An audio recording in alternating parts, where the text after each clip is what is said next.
오늘도 발걸음을 옮겨서 예배하는 자리에, 하나님을 섬기는 자리로 함께 할 수 있다는 게 참 큰 은혜입니다. 병원 누워 있으면 압니다. 가고 싶은데 갈 수가 없는 상황이 되보면 압니다.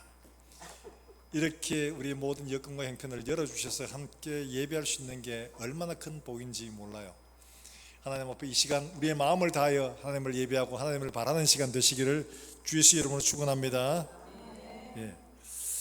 재소자들이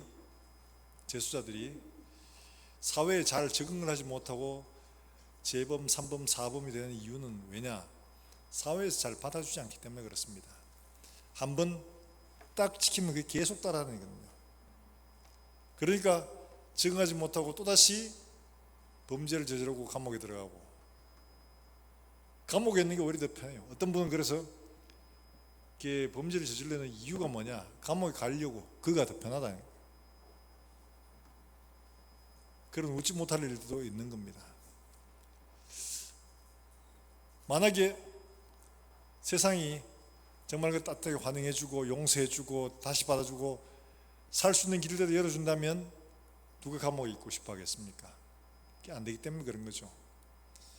하나님은 이스라엘 백성들에게 오늘 14장 마지막을 장식하면서 위로와 소망, 회복의 말씀을 주고 계십니다. 그들이 이제는 우리가 그렇게 우상을 섬기지 않고 하나님만 섬기리라, 이런 결단을 할 수 있도록 그들에게 소망을 주시는 말씀이 14장에 있는 말씀이에요. 우리가 죄를 알지 못하면, 자기 상태를 알지 못하면 하나님 복음이 은혜가 되지 않습니다. 그런데 내 상태를 알면 하나님의 말씀이 참 소망이고 정말 감사하고 은혜가 아닐 수가 없는 거예요. 나를 모르니까, 내 상태가 어떤지를 깨닫지 못하니까 아무리 말씀을 들어도 그 말씀이 내게 복음으로, 기쁨으로 다가오질 못하는 거죠. 내 상태를 알아야지. 이게 그래야지 내가 진짜 복음이요 기쁨이 되는데, 그래서 예수님도 모든 사람에게 다 정답고 말씀하지 않습니다. 어떤 사람에게 복이 있는 사람이냐? 심령이 가난한 사람, 애통하는 사람, 의에 주리고 목마른 사람, 이런 사람에게 복이 있다고 말하는 거예요. 그들은 자기 상태를 알거든요. 너무 절망적이다. 어떻게 하면 좀 제대로 살 수가 있을까? 이런 소망을 기다렸는데 예수님이 그 말씀을 하시니까 와, 저건 진짜 복음이다, 이렇게 되는 거죠. 우리 영적인 상태를 알지 못하면 우리는 계속 육적인 상태의 것들을 구할 수밖에 없습니다. 건강해지고 잘 먹고 잘 살고 형통해지고, 이걸 구하는 거예요. 왜냐하면 육신이 괴로우니까 육신으로부터 이 고통의 문제를 벗어나는 게 최고인 거예요. 그러나 영적인 상태를 알면은 이 절망의 몸에서 누가 나를 구해내랴, 바울이 말한 것처럼 이 사망의 몸에서 누가 나를 구해내랴, 이런 탄식이 터지게 되는 거죠. 여러분, 우리가 잘 아는 이야기, 누군 다 얘기하죠. 사람이 얼마나 독하냐. 도박에 중독된 사람, 도박 안 해야지, 뭐를 모르냐? 알고 있습니다. 그러니까 어떤 일까지 하느냐? 자기 손목도 잘라냅니다. 도박 안 하려고. 손목 잘라는 건 안 할 줄 아는데 또 하고 있어요. 물론 발가락으로 하고 있어요. 그만큼 사람이 한번 중독돼 가지고 그게 잡히면 벗어나기 얼마나 힘든지 몰라요. 그럴 때 그 사람의 마음이 어떻겠습니까? 죽고 싶죠. 이래도 여기에서 벗어나지 못하는구나, 이거 도대체 어떻게 내기에서 벗어났나 하죠. 그런 것처럼 우리가 나 상태에 대한 자각을 하지 못하면 하나님 말씀을 아무리 들어도 그게 복음이다 이야기하는데, 복음 무슨 볶음밥도 아니고 복음 그러나, 근데 나의 절망적인 상황을 알면은 정말 생명의 말씀, 정말 복음이 될 수가 있는 겁니다. 이스라엘에게 하나님 말씀하고 있습니다. 이 말씀은 당시에 잠깐 회복의 말씀을 주시는 게 아니라 십자가로 말미암아 그들의 삶이 완전히 변화될 새로운 삶, 예수 그리스도로 변화될 그 복음을 지금 예시하고 있는 겁니다. 너희가 메시아로 말미암아, 그리스도로 말미암아 변화되면 이런 놀라운 삶을 살아낼 수가 있다. 이걸 지금 소망으로 주고 있는 말씀이거든요. 사랑하는 여러분들, 우리도 우리에게 주신 말씀처럼 나 자신을 바로 알고 이 말씀이 우리에게 같이 소망이 되고 기쁨이 되고 복음이 될 수 있기를 주 예수 여러분을 축원합니다. 자, 하나님이 이스라엘 백성들에게 원하시는 건 뭐냐? 먼저 하나님이 바라시는 회개에 이르라는 것을 말씀을 합니다.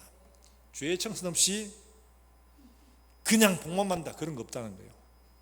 왜냐하니까 노름 습관을 버리지 않고 또다시 물질의 복을 받았다, 노름하는 건 뻔합니다. 그렇기 때문에 하나님은 회개하고 변화된 삶으로 하나님의 은혜를 누리라 하는 것을 말씀을 해주고 있거든요. 2절과 3절 말씀에서 그걸 말하고 있는데, 같이 한번 읽어볼까요? 2절과 3절 말씀이에요.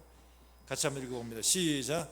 너는 말씀을 가지고 여호와께로 돌아와서 아뢰기를 모든 불의를 제거하시고 선한 받으소서. 우리가 송아지를 대신하여 입술의 열매를 주께 드리리이다. 우리가 아수르의 구원을 의지하지 아니하며 말을 타지 아니하며 다시는 우리 손으로 너희는 우리의 신이라 하지 아니하오리니 이는 고아가 주로 말미암아 긍휼을 얻음이니이다 할지니라. 아멘. 자, 저기 3절의 마지막에 보면 고아가 주로 말미암아 뭘 받아요? 긍휼을 얻는다. 이 고백은 뭡니까? 이 말은 너희가 지금 고아다 이거예요. 왜냐하니까 너희가 좋아서 만든 신들 다 너희를 배신했잖냐. 너가 암만 불러봐라 대답 안 하잖아. 버려졌다 너희가. 너희는 고아다 고아. 너희 같은 고아가 누구한테 긍휼을 얻냐? 주밖에 없다. 주밖에. 이거 알고 그렇게 고백해라.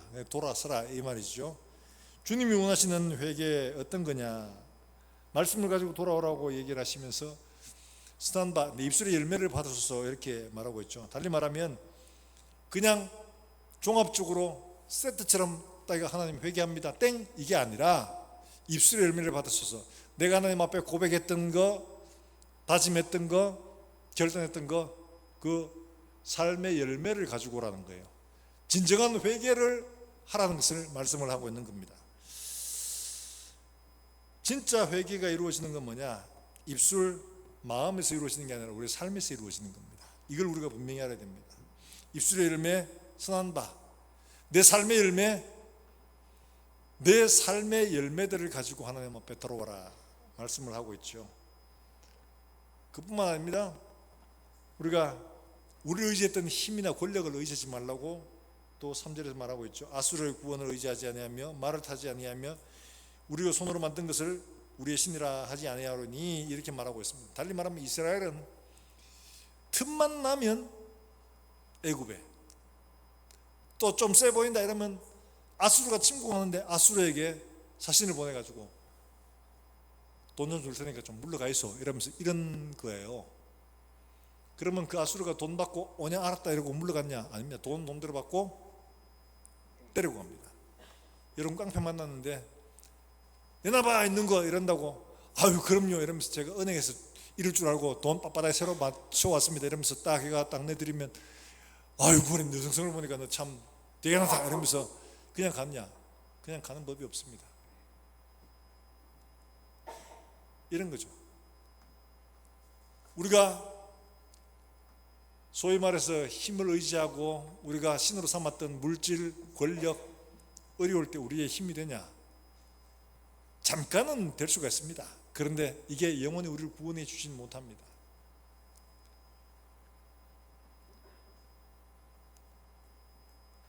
그런 거 의지하지 말라고 하는 거죠.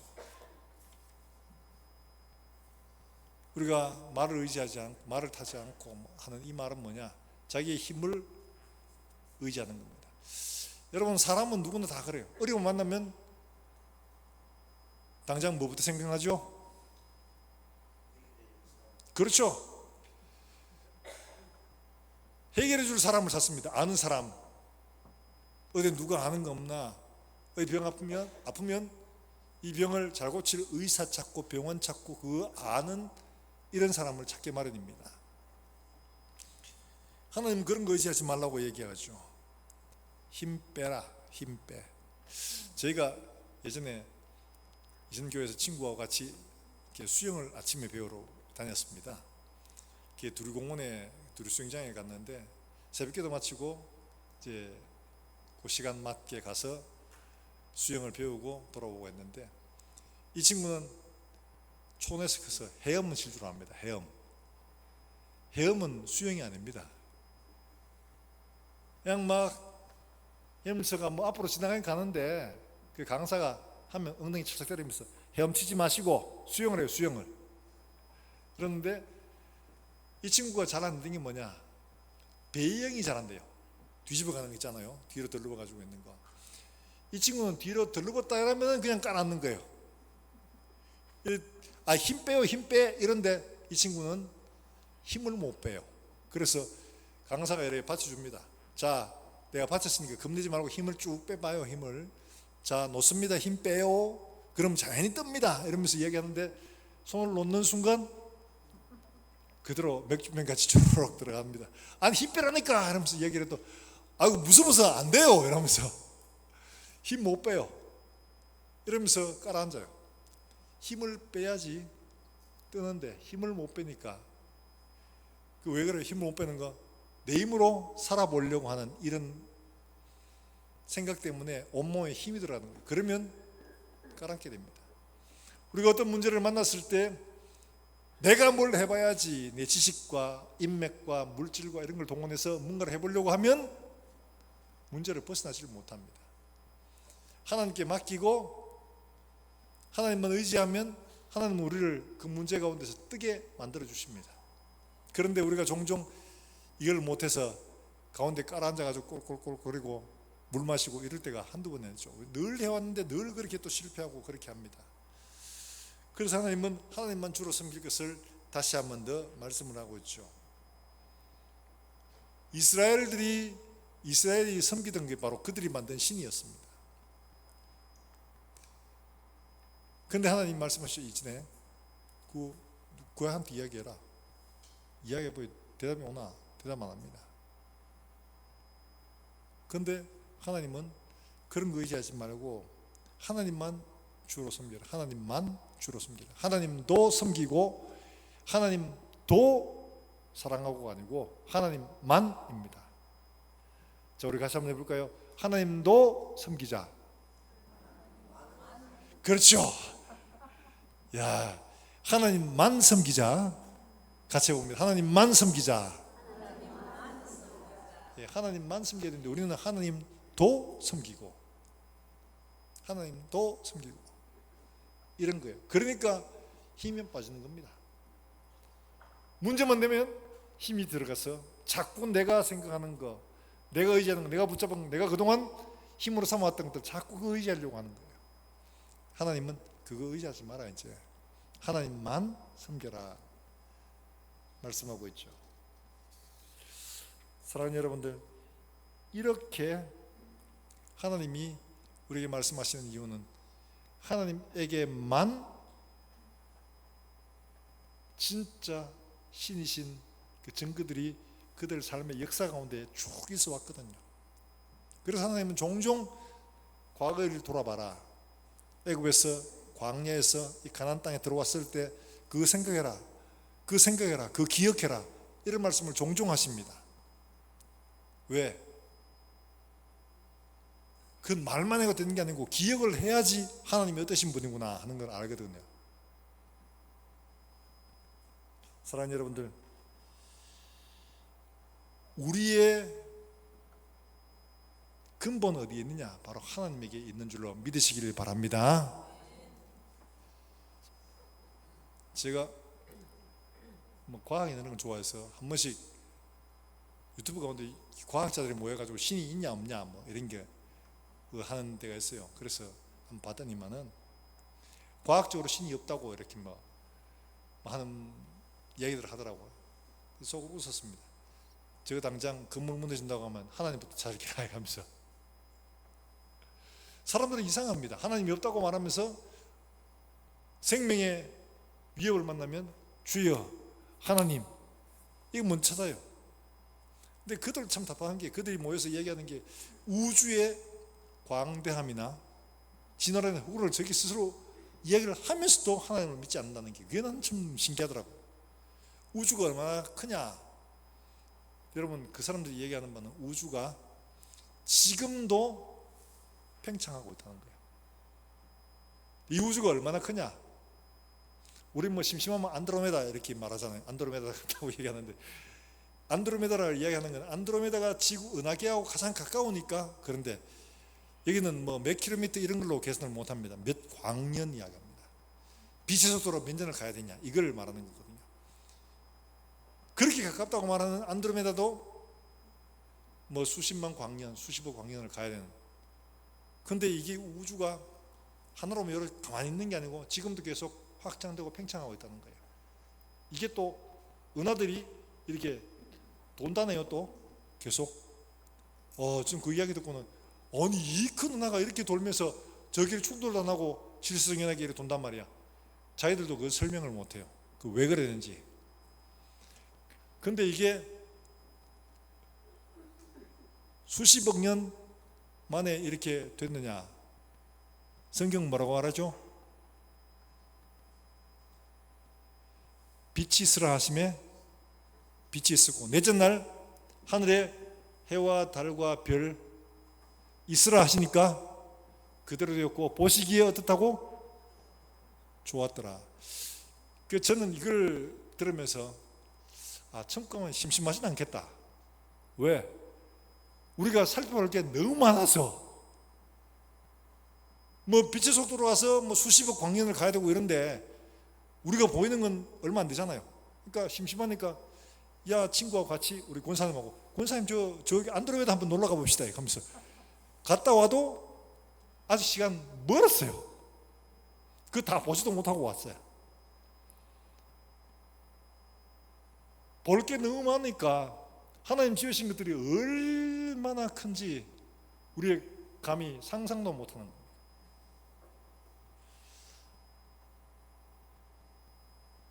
바로 이분은 우리가 아버지라고 부르고 있습니다. 사랑하는 여러분들, 옆에 있는 분이 그분의 자녀래요. 대충 뭐 이상하게 생겼다고 뭐 갈 필요 없고, 그분이 그만큼 존귀한 존재입니다. 우리 옆에 앉는 분 대단한 사람이에요. 그걸 만드신 하나님이 그분의 아버지라고 얘기하는 거예요. 그런 존재들입니다. 대단하죠. 그래서 하나님은 이스라엘 백성들에게 뭐라고 하냐? 나만 하나님이다. 나만 너희의 아버지다. 그러면 이스라엘이 와 이러면서 막 감사하고 좋아해야 되는데, 이스라엘 일방해가지고 아직도 그거 잘 몰라요. 개념이 없어. 그게 무식하면 용감하다는 우리나라 말에 있는 것처럼 잘 몰라서 감사가 안 돼. 알면 감사와 찬송이 절로 터져 나오는데 잘 모르니까 감사가 안 돼. 하나님은 이런 분인데 그 하나님이 우리를 보고 자녀라고 말씀하시고, 내가 너희의 하나님이 되어주겠다, 내가 너희의 아버지가 되겠다 약속하고 계심을 믿으시길 주의 이름으로 축원합니다. 그런 하나님께 회개하는 것은 말로만이 아니라 내 삶이 돌아와야 된다, 분명히 말하고 있습니다. 우리의 근본이 변화되어야 되는 거죠. 내가 어떤 존재였냐? 정말 죄로 말미암아 죽었던 우리라고 에베소서에 분명히 말하고 있죠. 이미 죽을 수 있는이 아니고 죽었던입니다. 죽었던. 죄와 허물로 죽었던 너희를 살리셨다. 하나님이 우리를 그렇게 살리신 겁니다. 어떻게 해요? 예수 그리스도를 통해서 우리의 모든 죄들을 다 용서해 주시기로 작정을 하시고 그 십자가를 갈보리 산에 꽂으신 겁니다. 그리고는 그 계속 두셨어요. 왜? 지금도 우리가 십자가를 세우는 이유는 뭐냐? 힘들고 어렵고 답답하고 길이 보이지 않을 때, 낙심이 되고 두려움이 임할 때 뭘 보라고요? 십자가를 보라는 겁니다. 그 하나님이 우리를 얼마나 사랑하신지를 그걸 보라는 겁니다. 기억하라는 겁니다. 하나님 나를 사랑하지 않는 것처럼 보이고 버려진 것처럼 보이고 세상에서 정말 쓰레기같이 보일 때 우리가 얼마나 귀한 존재인가를 그 십자가를 통해서 깨닫게 되는 겁니다. 하나님은 그래서 십자가를 세우시고 우리에게 보게 하신다. 내가 너희를 이렇게 사랑한다. 십자가를 통해서 우리의 모든 죄를 도말하시고 우리에게 새로운 삶을 주시기를 원하는 겁니다. 하나님이 우리에게 주시는 그 은혜의 삶이 어떠하냐. 4절에서 8절까지 나오는 말씀이 바로 그들이 회복되는 모습을 보여주고 있는데, 자, 먼저 4절의 말씀에 이렇게 말씀하고 있죠. 같이 한번 읽어볼 거예요. 4절입니다. 시작.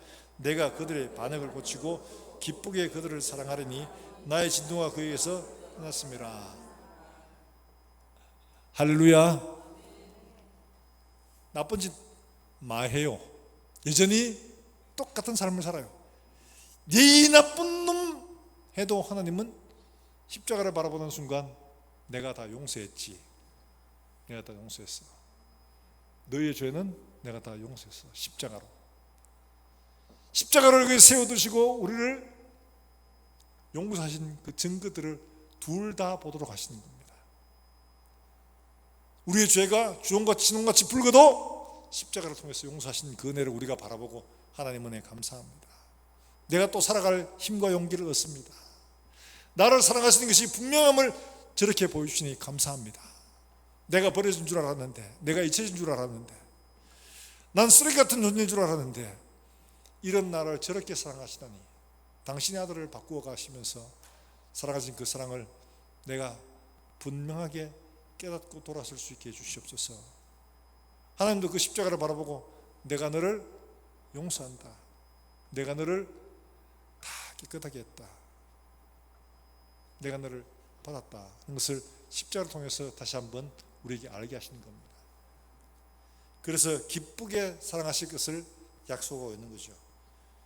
뿐만 아니라 우리를 회복시키시기를 원하는데, 여러분 거기 있는 말씀 5절부터 나오는 말씀이 8절까지가 우리 같이 한번 읽어보겠습니다. 5절에서 8절까지 우리를 어떻게 회복시킬 것인지에 대한 말씀이에요. 같이 한번 읽어봅니다. 천천히. 여러분 이거 벽에 걸어놓고 읽으셔도 좋습니다. 5절부터 8절까지 우리 한번 같이 읽어봅니다. 시작. 내가 이스라엘에게 있을 것 같으리니 그가 백합화 같이 피겠고 레바논 백향목 같이 뿌리가 박힐 것이라. 그의 가시는 터지며 그의 아름다움은 감람나무 같고 그의 향기는 레바논 백향목 같으리니 그늘날에 그하는 전사가 돌아올 것이라. 그들은 곡식같이 풍성할 것이며 포도나무같이 꽃이 필 것이며 그 향기는 레바논의 포도주같이 되리라. 에브라임이 만하시 우상과 무슨 상관이 있으리요. 내가 그를 나는 푸른 잣나무 같으니 네가 나로 말미암아 열매를 얻으리라. 할렐루야. 얼마나 축복의 말씀인지 몰라요. 내가 우상과 무슨 상관이 있노? 난 손대지 마라, 손대지 마라, 이거죠. 나는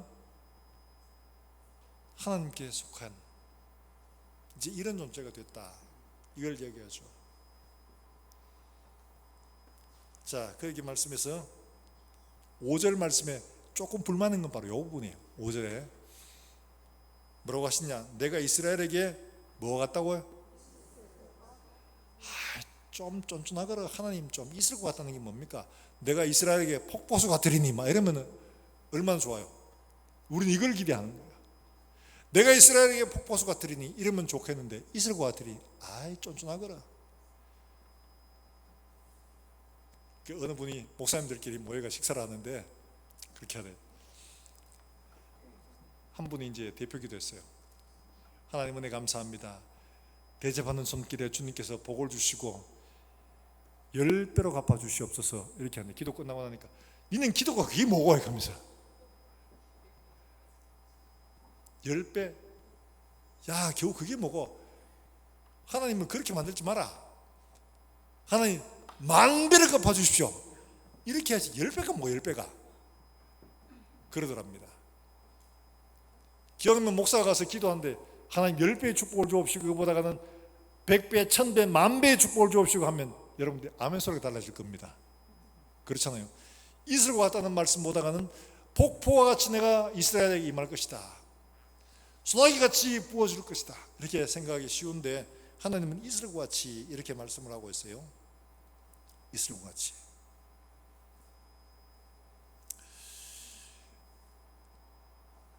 여러분, 중동에 가면 비가 많이 없어서 이슬이 얼마나 중요한 역할을 하는지 몰라요. 이 기온차가 낮과 밤 때 이게 크기 때문에 이슬이 자연스럽게 맺힌다는 겁니다. 공기 중에 아무것도 없는 것처럼 보이잖아요. 근데 참 놀라운 거는 얼마 전에 과학자들이 뭐를 하나 발명했는가 하니까 공기 중에 수분을 포집하는 장치를 개발한 거예요. 이슬이 맺히는 그 현상을 보고. 그래서 아프리카나 이런 데서 물이 없는 부족들에게 땅 파가 물을 꺼내는 것도 이것도 이제 때가 되면 못할 수가 있습니다. 그래서 그것보다가 이슬로 그들의 물을 공급받는 이런 거를 장치를 개발한 겁니다. 만들어 놓은 거예요. 아, 참 지혜롭다. 근데 저거 어디서 만들었냐? 하나님이 이미 자연에 만들어 놓으신 거예요. 기온차 때문에 이슬이 풀잎에 맺히는데 나무에도 맺히고, 이게 단지 수분만 공급하는 게 아니라 영양분도 공급한다고 그래요. 이슬이 무슨 영양분이 있나? 질소가 거기에 녹아든답니다. 질소가 녹아들기 때문에 식물에 가장 필요한 영양소인 질소가 그들에 공급될 수 있다는 거예요. 저는 이슬만 물만 생각했는데 거기에 그렇게 영양분이 공급되리라고 생각도 못했어요. 근데 하나님은 거기에 영양분을 공급하도록 해주신 겁니다. 그래서 이스라엘은 짐승들도 아침에 나가서 풀 뜯으면 수분과 영양분을 충분히 공급받을 수 있다고 이야기를 합니다. 또 재미있는 사실은 미국 캘리포니아 거기 가면 자이언트 세콰이어라고 그 숲이 있다고 그러대요. 근데 자이언트 세콰이어 중에 전 세계에서 제일 큰 나무들이에요. 높이가 115m까지 간답니다. 어마어마하죠. 나무가 아마 여러분 그 미국 관광 안내 그런 거 제가 미처 여러분을 위해서 가보면 좋은데 못 가봤어요 아직은. 근데 나무 밑에 둥지를 해가지고 터널을 만들어 놓은 아마 그런 사진들을 보셨을 겁니다. 이게 바로 자이언트 세콰이어. 밑둥을 그냥 구멍을 내가지고 그냥 그 밑으로 차가 지나다닙니다. 근데 이런 나무들이 115m까지, 이들의 수명은 얼마냐? 한 2000년에서 3000년 간답니다. 어떻게 이렇게 자랄 수 있냐? 이 나무들 특징이 그렇다고 뿌리가 만 5km, 10km 가는 게 아니고 뿌리는 1m 정도밖에 깊지 않답니다. 대신에 얘들은 어떻게 하냐? 서로가 서로에게 뿌리가 막 가서 얽혀가지고 아무리 태풍이 와도 넘어지지 않는다고 그래요. 이게 뿌리에서 수분을 끌어올리는 양은 과학자들은 말을 보통 70m 정도까지밖에 못 간다고 그러네요. 그럼 나머지 한 115m까지 그건 수분을 어떡하냐? 공급이 안 되면 죽을 텐데. 공급되는 양도 있지만은 이들이 진짜로 공급되는 건 뭐냐? 주로 이런 지역에 안개비가 많이 온답니다. 안개비, 이슬, 안개비. 이슬과 안개비로 공급되는 수분이 50에서 한 70%가 된답니다. 그래서 높이 올라갈 수 있다고 그래요. 놀랐습니다. 이야, 이렇게 자라는구나. 거기에 안개비, 소위 부슬부슬하고 그냥 막 무언 이런 상태 있잖아요, 그죠? 그런 안개비가 그 나무들에게 수분을 공급해주고 그게 흘러내려가지고 뿌리에 다시 물이 생성되도록 해주는 이런 일을 한다는 거예요. 이슬같이 이거는 우리 일상생활 속에서 그냥 뭐 대단치 않게 매일매일 주어지는 그런 은혜들을 가르치는 거거든요. 사랑하는 여러분들, 우리에게 매일매일 주어지는 은혜라는 게 어떤 겁니까? 아침에 눈 뜨고 일어나고 숨 쉬고 살고 내 손, 내 힘으로 다니고 학교 가고 직장 가고 돈벌이 하고 모든 일들이 자연스럽게 다 주어지잖아요. 내 힘으로 하는 것 같이 보이지만 내 힘이 아니고 하나님이 이슬처럼 내리는 은혜로 말미암아 되어지는 일들이에요. 요게 딱 끊어져 보면 압니다. 딱 끊어지면 뭐예요? 병원 가는 거죠.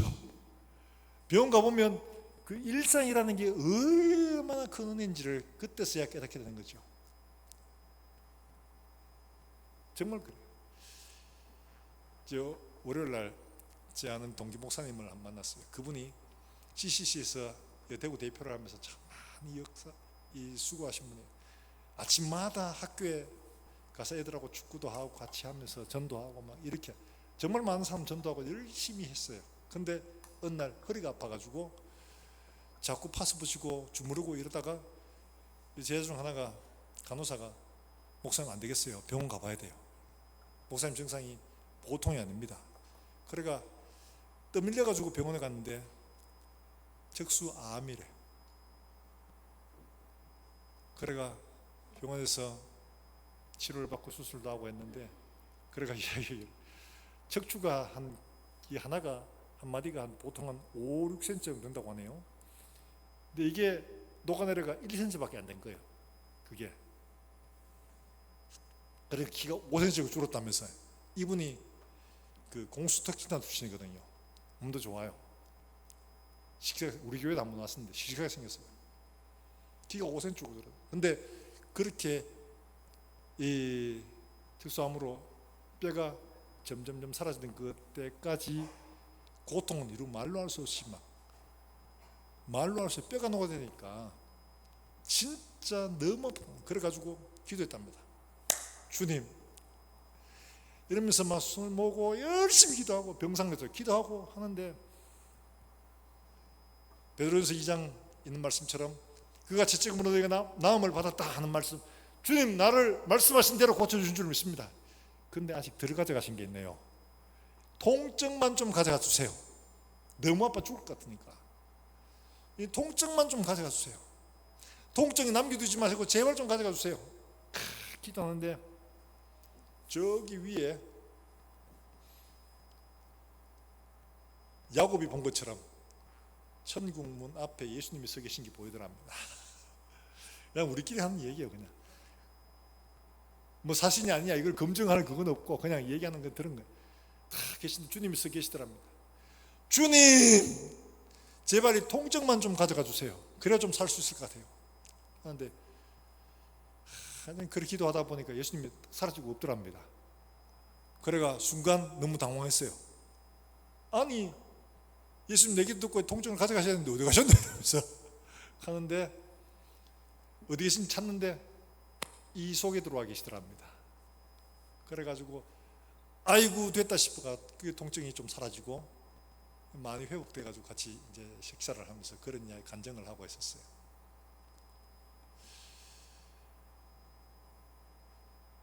거기 있는 병실에 많은 분들 그렇게 이분이 전도하고 하는데 예수를 안 믿어.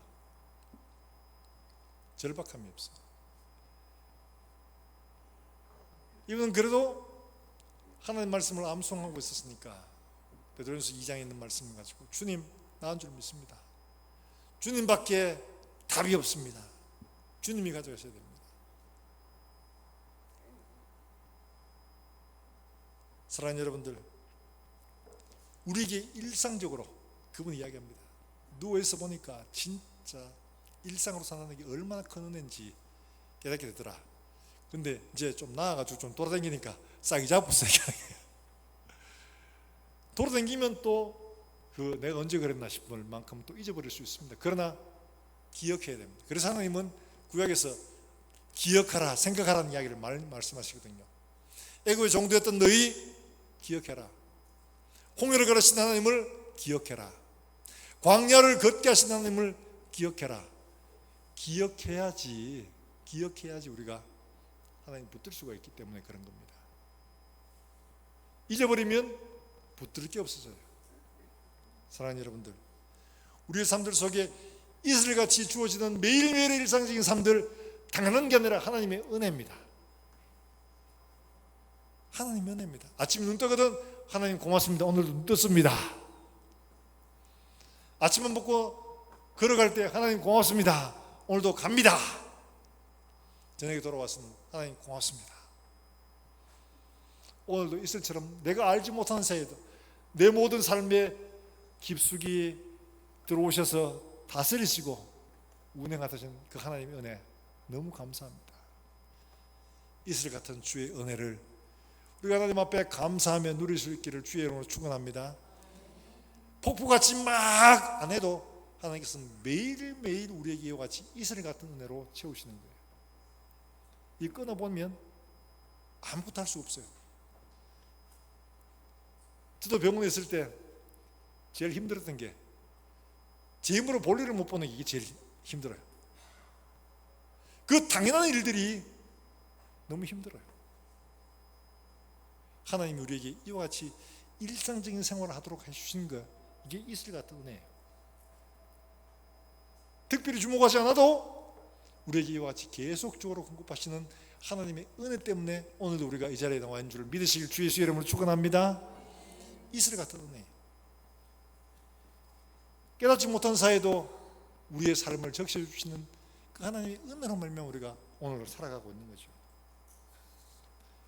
그럴 때 우리의 삶은 레바논 백향목처럼, 포도나무처럼, 복식처럼 우리의 삶이 향기롭게 퍼져가고 풍성해진다는 것을 우리에게 말씀을 해주고 있습니다.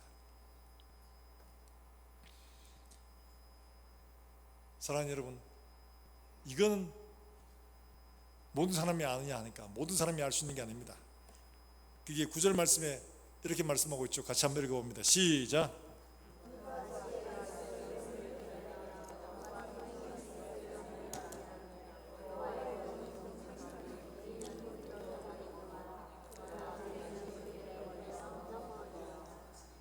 아멘. 누가 지혜가 있어 이런 일을 깨달으며 우리에게 주신 일상적인 은혜가 얼마나 큰지를 발견하는 것은 아무나 깨닫는 게 아니라는 겁니다. 지혜로운 사람만 발견할 수 있는 거예요. 죄인들은 왜 주어지는 거 은혜인 줄 알지 못하고 걸려 넘어지는 겁니다. 뭐 남들 다 아는 건데 뭐 누구 다 아는 거 아니야, 다 가진 건데 뭘 그게 뭐 은혜야, 이런 거죠. 그런데 지혜로운 사람은 이게 얼마나 큰 은혜인지를 발견하고 깨달을 수 있다는 거예요. 사랑하는 여러분들, 이거를 깨달아 알 수 있는 지혜로운 마음이 열리시기를 주 예수의 이름으로 축원합니다.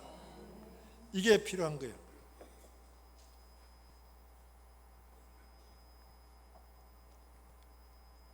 예수님 당시에 예수님 오셔서 죽은 자를 살리고 병든 자를 고치고 기적과 놀라운 이적을 행하시는 걸 보면서도 그들은 몰랐어요. 저분이 메시아다, 하나님의 아들이다, 이거 몰랐어요. 그들은 스스로 안다고 말했지만 몰랐던 거죠. 그래서 예수님께서 뭐라고 하셨느냐 하니까 이렇게 말씀하세요. 요한복음 9장 41절에 이렇게 말씀하십니다. 뭐라고 말씀하시느냐, 같이 한번 읽어볼까요? 이스라엘 사람들의 고백입니다. 시작.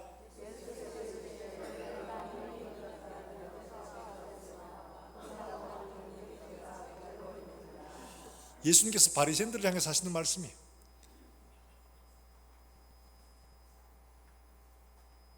너희가 못 본다, 내가 못 깨닫는다 했으면 괜찮은데 너희가 본다고 말하니까 너희 죄가 그대로 있다. 안다고 말하지만 너가 아는 게 아니다, 모르는 거다, 이 말씀이죠. 하나님이 보여주시고 깨닫게 해주시고 열어주셔야지 볼 수 있고 깨달을 수 있는 겁니다. 이를 잘 말씀해 주고 있는 사도행전 16장 14절의 말씀에 자주장사 루디아에게 행하신 일들입니다. 바울이 복음을 전하는데 어떤 일이 벌어졌냐, 14절을 같이 한번 읽어볼까요? 같이 읽습니다. 시작. 두아디라시에 있는 자색 옷감 장사로서 하나님을 섬기는 루디아라 하는 말을 듣고 있을 때 주께서 그 마음을 열어 바울의 말을 따르게 하신지라. 할렐루야. 바울의 말을 듣고 있는 중에, 근데 그때 하면 어떻게 했어요? 주께서 그 마음을 열어서 바울의 말을 따르게 하신지라. 듣고 깨달았다는 이야기죠. 복음을 듣고 깨달은 겁니다. 달리 말하면 지혜가 있어서가 아니에요. 예수님이 말씀하셔도 바리새인들은 깨닫지 못했습니다. 배웠다고 말하는 사두개인조차 깨닫지 못했습니다. 율법을 연구하는 바리새인 사두개인도 깨닫지 못했는데 하나님께서 전혀 그렇지 않은 루디아의 마음을 여시니까 바울의 말을 듣고 깨달아 알게 되고 바울을 쫓을 수 있게 되는 거예요. 사랑하는 여러분들, 우리가 안다고 말하는 게 아니라 우리가 하나님 앞에 주님, 우리의 눈을 열어주시옵소서, 우리의 마음을 열어주시옵소서, 깨달아 알 수 있는 지혜로운 은혜를 내 속에 허락해 주시옵소서. 기도해야 할 줄 믿으시길 바랍니다. 예배 올 때 주 보고 오늘 뭔 이야기 하겠네, 뭐 뻔한 이야기네, 뭐 이거는 아주 교만한 거예요. 모르는 겁니다. 우리가 기도할 때 주님 눈 열어주십시오. 누리아처럼 우리의 마음을 열어주십시오. 말씀을 듣고 깨달을 수 있는 지혜를 허락해 주시옵소서. 이게 필요한 거예요. 그래서 바울도 에베소 교회를 향해서 뭐라고 기도하느냐? 그들이 능력을 경험하고 기적이 일어나고 이걸 기도한 게 아니에요. 뭘 기도했냐? 에베소서 1장 17절부터 19절에 있는 말씀, 바울이 에베소 교회를 향해서 기도한 내용이 바로 이겁니다. 같이 한번 읽어볼까요? 이게 우리의 기도 제목이 되어야 되죠. 같이 읽습니다. 17절부터 같이 읽습니다. 시작. 그리스도의 하나님 영광의 아버지께서 지혜와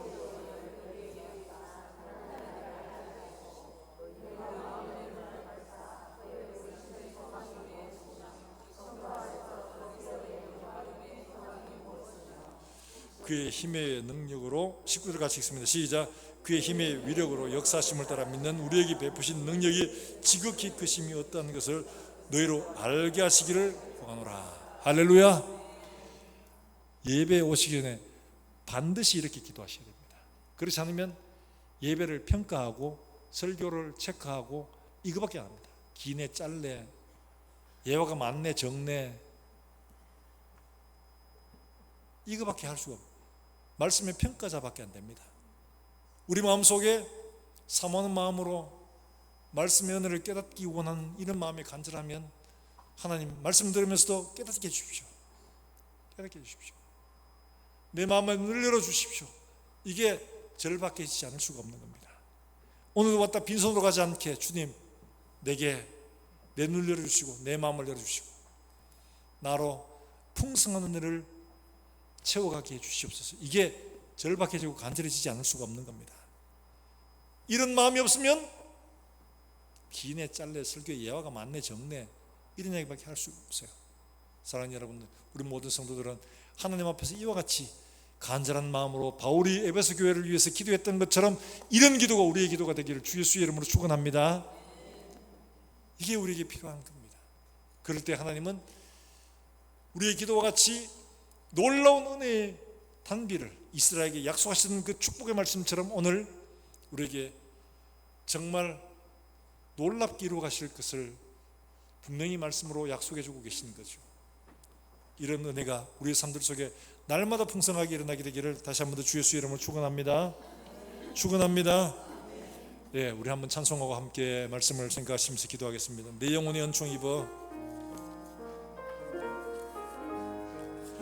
내 영혼이 은총 입어 중한 죄짐 받고 보니 슬픔 많은 이 세상도 천국으로 와하도다. 할렐루야 찬양하세.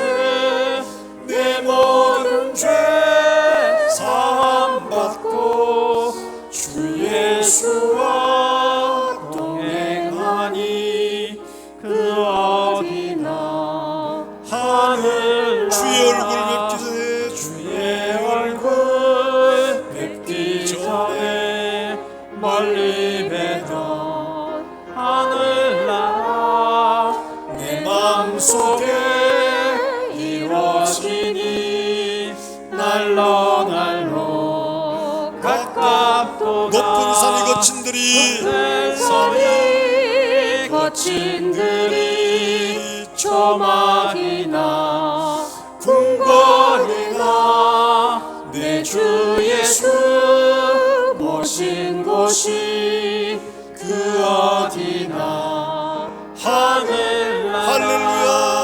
할렐루야 찬양하세.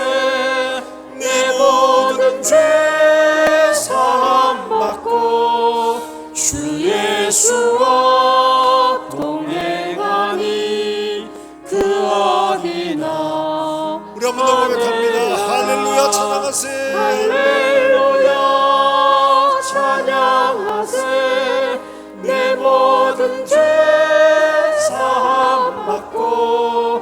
주 예수와 동행하니 그 어디나 하늘나라. 오늘 우리가 말씀을 받은 대로 함께 기도할 것은 하나님께서 십자가로 우리에게 용서하시고 사하신 그 하나님의 은혜가 내 삶 속에 깊이 깨달아질 수 있도록 눈을 열어주시고 마음을 열어주시옵소서. 하나님 아버지, 우리가 우리의 삶들 속에 하나님이 약속하신 그 풍성한 은혜의 삶들이 이루어질 수 있도록 성령으로 말미암아 눈이 열리고 마음이 열리고 우리의 삶이 열리는 놀라운 역사가 일어나게 하시고, 삶의 열매가 우리의 삶들 속에 풍성하게 맺어져 우리 주변 사람들에게 은혜와 유익을 끼치는 삶이 될 수 있도록 주님, 우리가 하나님 앞에 살아가게 해 주시옵소서. 우리 함께 통성으로 기도하겠습니다. 주님 은혜 감사합니다. 오늘 우리에게 주신 말씀과 같이 우리가 하나님 아버지 주 예수의 십자가의 그 사랑을 하나님 아버지 보고도 알지 못하고 더도 깨닫지 못한 미련한 인생 되지 않게 하시고, 보고 듣고 깨달아라 우리의 삶들 속에 그 용서의 은혜로 말미암아 감사와 기쁨이 넘쳐날 수 있게 하시고, 찬송이 우리의 입에서 떠나지 않게 해주시기를 간절히 원합니다. 우리의 사랑하는 모든 삶들 속에 레바논의 백향목처럼 가지를 뻗고 하나님 아버지 불을 깊이 내려서 하나님 아버지 온 땅에 주의 은혜의 삶의 증거를 나타낼 수 있도록 하시고, 하나님 아버지 포도나무처럼 하나님 아버지 향기를 바라며 많은 사람들의 기쁨과 유익을 줄 수 있는 우리의 삶이 될 수 있도록 주님 은혜를 베풀어 주시기를 간절히 원합니다. 예수 그리스도의 십자가 그 은혜로 말미암아 우리의 삶들이 풍성하여 우리의 삶들 속에 놀라운 내 역사들이 일어날 수 있도록 주여 축복해 주시옵소서. 하나님 아버지 보지 못하고 하나님 아버지 깨닫지 못한 어리석은 심령들이 되지 않도록 주님 은혜를 더해 주시옵소서. 하나님 아버지 은혜를 감사합니다. 오늘도 귀한 말씀 우리의 가슴 속에 듣고 새기어 이 말씀 우리에게 주신 것과 같이 우리의 삶들 속에 풍성한 은혜의 삶이 이루어질 수 있도록 주님 축복해 주시옵소서. 우리 주일학교 아이들 하나님의 전쟁에서는 푸른 감람나무처럼 잘 자라나게 하시고, 하나님 아버지 주 예수의 복음을 전가하는 사랑하는 선교사들 기획하시고, 하나님 아버지들을 통하여 주 예수의 복음이 땅까지 미치어 모든 민족과 모든 사람에게 하나님 향기로운 정말 포도나무 같은 역사가 일어날 수 있도록 주님 축복해 주시옵소서. 이 한 주간도 우리 사랑하는 성도들의 삶을 통해서 하나님의 놀라운 풍성한 은혜의 삶이 증거될 수 있도록 주님 복을 허락해 주시옵소서. 살아계신 예수 그리스도의 이름으로 기도합니다. 아멘.